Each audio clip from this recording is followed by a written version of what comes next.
بسم اللہ الرحمن الرحیم۔ آج ہم فارسی کی دوسری کتاب کے 48ویں سبق کو پڑھیں گے۔ تو ہمارا آج کا سبق ہے حکایت ہیزدہم، یعنی 18واں قصہ۔ یہ صفحہ نمبر 30 کے بالکل نیچے میں ہے، حکایت ہیزدہم 18واں قصہ۔ تو ہم سبق شروع کرتے ہیں۔ کیا ہے؟ فقیہ پدر را گفت۔ فقیہ کے معنی آتے ہیں عالم، فقیہ جس کو دین کی سمجھ حاصل ہو، اسی سے نکرا ہے فقیہ۔ فقیہ پدر را گفت، ایک فقیہ نے اپنے باپ سے کہا، ہیچ ازیں سخنا رنگین متکلمہ در من اثر نمی کند۔ تو سخن کی جمع سخنا اور اسی کی صفت ہے رنگین، اور متکلم کی جمع متکلمہ۔ متکلم بولنے والے کہتے ہیں، اسی کی جمع متکلمہ۔ یہاں مراد واعظ ہے، جو واعظ کہتے ہیں، تقریر کرتے ہیں، بیان کرتے ہیں، ان کو متکلم سے تعبیر کیا گیا۔ تو ایک فقیہ نے اپنے باپ سے کہا، ہیچ ازیں سخنا رنگین متکلمہ، کہ مجھ پر درمن، کہ مجھ پر ہیچ ازیں سخنا رنگین متکلمہ، ان واعظوں کی رنگین باتوں کا اثر نمی کند، کوئی اثر نہیں ہوتا۔ یعنی یہ جو تقریر کرنے والے، واعظ کہنے والے ہوتے ہیں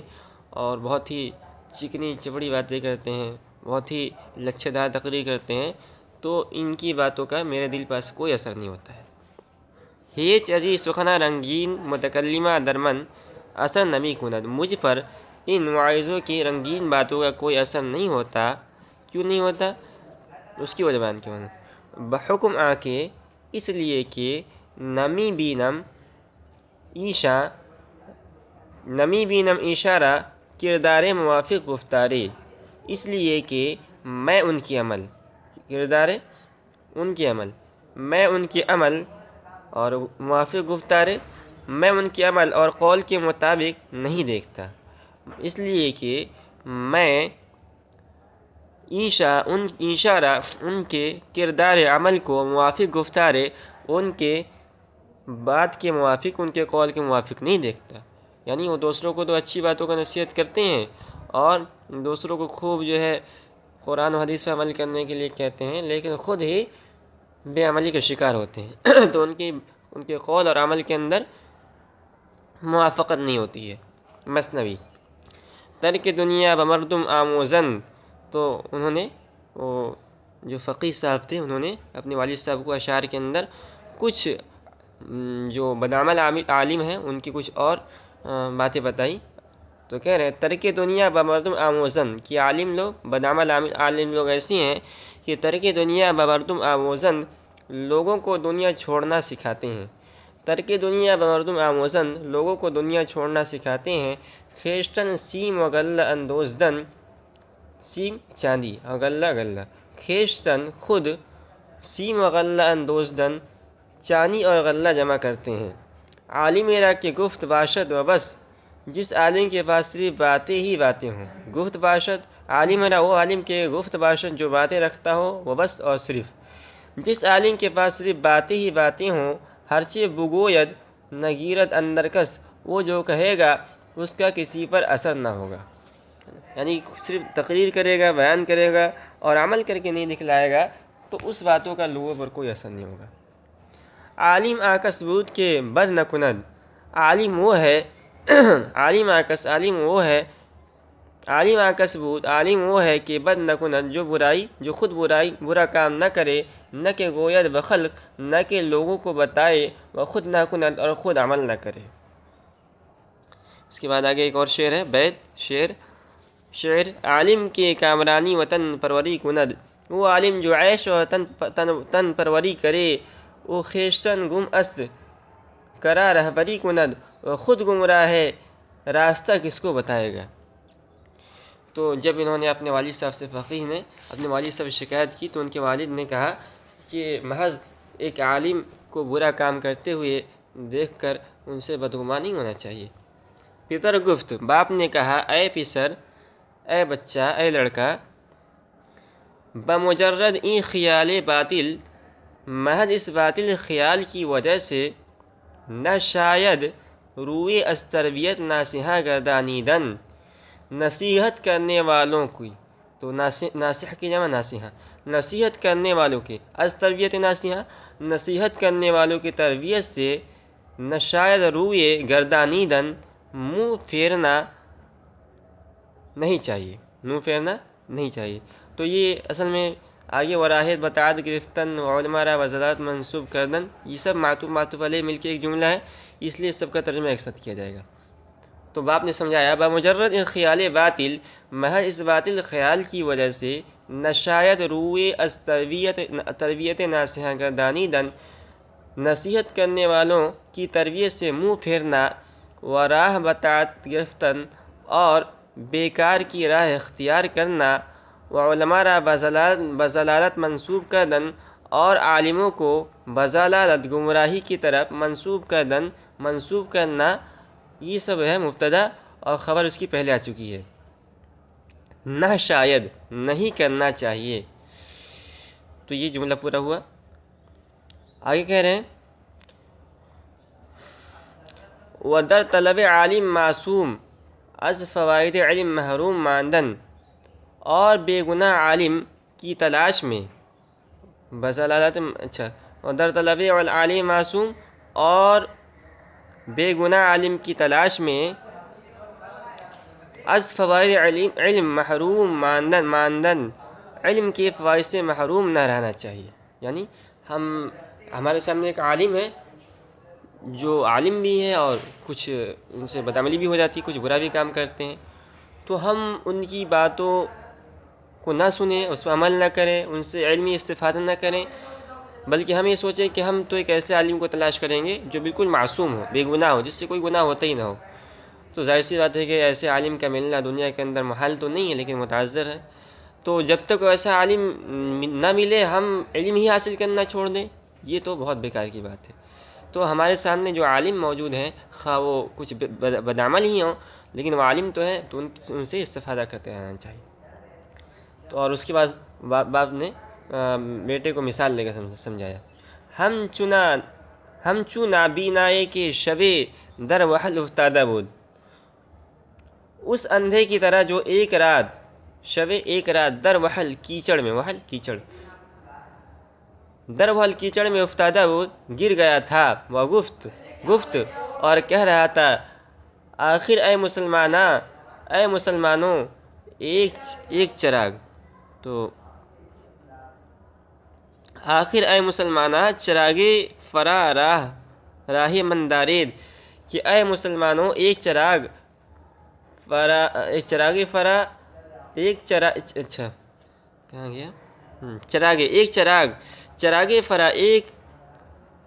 راہ من دارید، میرے راستے میں رکھ دو۔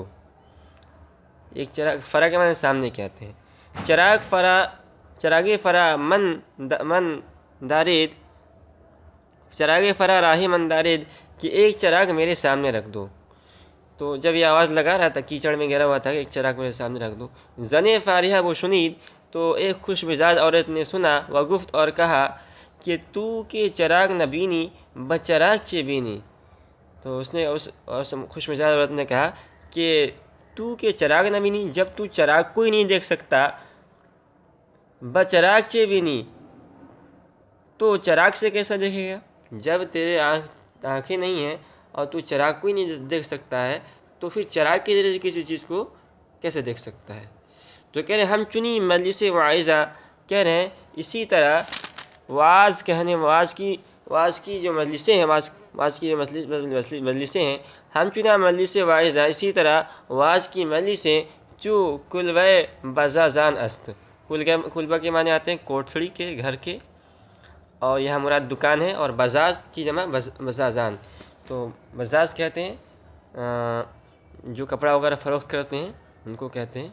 تو کہتے ہیں ہم چنی مجلس واعظہ، اسی طرح واعظ کی مجلس ہے، جو کلبہ بزازان است، بزاز کی دکان کی طرح ہے، کہ آ جاتا نقد نہ دہی، کہ وہاں جب تک تو کچھ نقد نہ دے گا، یعنی کچھ پیسہ نہ دے گا، بضاعت نستانی، تو سامان نہیں لے سکتا ہے۔ وَإِن جاتا ارادت نیاوردی سعادت نبری، اور اس مجلس واعظ میں جب تک تو عقیدت نہ رکھے گا، ارادت نیاوردی جب تک تو عقیدت نہیں رکھے گا، سعادت نبری تو سعادت حاصل نہ کر سکے گا۔ گفت عالم بگوش جاں بشنو، عالم کی بات نہایت غور سے سنو۔ گفت عالم کی بات بگوش جاں، جان کے کان سے، بشنو سنو، یعنی بہت غور سے سنو۔ وَأَنَّ مَانَدْ بگفتنش کردار، اگرچہ اس کی گفتگو، بگفتنش اس کی گفتگو، ورنمادد گفتنش کردار، اگرچہ اس کی گفتگو اس کے عمل کے مطابق نہ ہو، باطل است آن کے مدعی گوید، دعویٰ کرنے والا جو کہ یہ کہتا ہے غلط ہے، خفتہ را خفتہ کے کند بیدار، کہ سوئے ہوئے کو سویا ہوا کب جگا سکتا ہے۔ خفتہ را خفتہ کے کند بیدار، کہ سوئے ہوئے کو سویا ہوا کب جگا سکتا ہے۔ مطلب یہ ہے کہ جو لوگ کہتے ہیں نا کہ ایک آدمی سویا ہوا ہے اور تو اس کو سویا ہوا کیسے جگا سکتا ہے، یعنی ایک آدمی سویا ہوا ہے، دوسرا بیدار ہے، تو بیدار آدمی سویا ہوا کو جگا سکتا ہے، لیکن جو آدمی دو آدمی ہیں، دونوں آدمی سوئے ہوئے ہیں، تو دونوں ایک دوسرے کو کیسے جگا سکتے جبکہ دونوں سوئے ہیں؟ تو کہہ رہے ہیں کہ یہ جو ہے باطل، یہ خیال غلط ہے، یہ دعویٰ غلط ہے۔ کیوں؟ مرد باید کے، اس لیے کہ یہ تو عام زندگی میں صحیح ہو سکتا ہے لیکن عالم کے بارے میں صحیح نہیں ہو سکتا ہے، اور اس کی وجہ یہ ہے کہ ایک مرد مومن کو ہمیشہ نصیحت کی باتیں،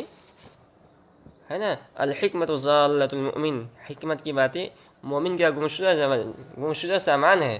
فَإِنَّمَا وَجَدَ فَهُوَ أَحَقُّ بِهَا، تو جہاں بھی وہ پائے اس کا زیادہ حقدار ہے۔ تو مطلب یہ ہے کہ مومن کو ہمیشہ جو ہے نیک باتیں اور حکمت کی باتیں کے لیے بے قرار ہونا چاہیے، حاصل کرنا چاہیے، اگرچہ اس کو کہیں راستے میں گرا پڑا مل جائے، تو جب ایک بے عمل عالم کے پاس مل جائے تو اس بدرجہ والا اس کو لینا چاہیے۔ مد باید کے گیرد اندر کوشش، اندر گوش، مد باید کے گرد اندر گوش، انسان کو چاہیے کہ کان دماغ میں رکھ لے،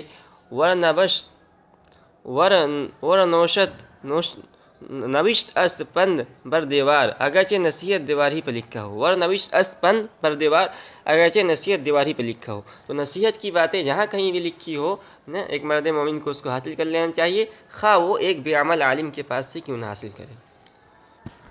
آگے ہے قطعہ، صاحب دل بمدرسہ آمد ز خانقاہ، کہہ رہے ہیں کہ ایک صاحب دل، ایک نیک آدمی خانقاہ سے مدرسے میں آ گئے، یعنی ایک آدمی تھا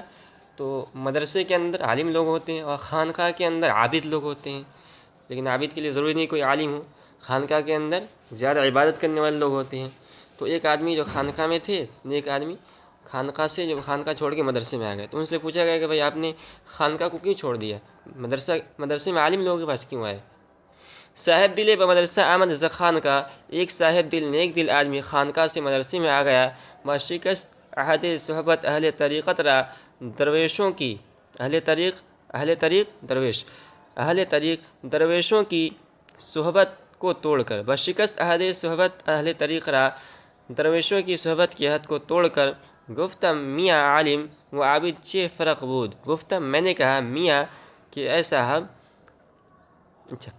گفتم میاں عالم و عابد چہ فرق بود، میں نے پوچھا کہ عالم و عابد میں کیا فرق تھا، تا اختیار کر دی ازاں ای فریق را، کہ تو نے اس فریق کو چھوڑ کر، ازاں اس فریق کو، تو نے اس فریق کو چھوڑ کر، ای فریق تا اختیار کر دی، اس فریق کو اختیار کیا۔ گفت آں گلی میں خیش برو می، گفت آں گلی میں خیش برو می، برد زموج، گفت تو اس نیک دل آدمی نے جواب دیا کیا کہ وہ لوگ، یعنی عابد لوگ، خانقاہ کے رہنے والے لوگ، گلی میں خیش، اپنی گدڑی کو، اپنی کملی کو یا اپنے کمبل کو، برو می، برد زموج، وہ موج سے اپنی کملی نکالتا ہے۔ اس نے جواب دیا کہ وہ لوگ موج سے اپنی کملی نکالتے ہیں، موج سے، سمندر کی موج سے اپنی کملی نکال لیتے ہیں، یعنی اگر ان کا کمبل جو ہے سمندر میں گر جائے تو وہ لوگ وہاں سمندر سے بھی نکال لیتے ہیں اس کو، چاہے کوشش کر کے۔ اور عالم لوگ وہیں جوہد می کند کے بغیرت غریق رہا، وہیں، اور یہ لوگ یعنی عالم لوگ جوہد می کند کوشش کرتے ہیں کہ بغیرت غریق رہا، کہ ڈوبتے ہوئے کو بھی بچا لے۔ تو جو عابد لوگ ہوتے ہیں وہ تو صرف اپنی فکر کے اندر ہوتے ہیں کہ ہماری نجات کیسے ہو جائے اور کیسے ہم زیادہ سے زیادہ عبادت کرنے والے بن جائیں، اور عالم لوگ یہ جو ہے اپنی فکر کے ساتھ ساتھ دوسروں کی فکر کرتے ہیں کہ جس طرح ہم جہنم کی آگ سے بچنے والے ہو جائیں، ہمارے بھائی بھی بچنے والے ہو جائیں۔ تو یہ عالم اور عابد میں فرق ہے، اس لیے عالم سے بدگمان نہیں ہونا چاہیے ان کے بے عملی کو دیکھ کر، بلکہ ان کے بارے میں اچھا گمان رکھنا چاہیے اور ان کی اچھی اچھی باتوں پر عمل کرنا چاہیے۔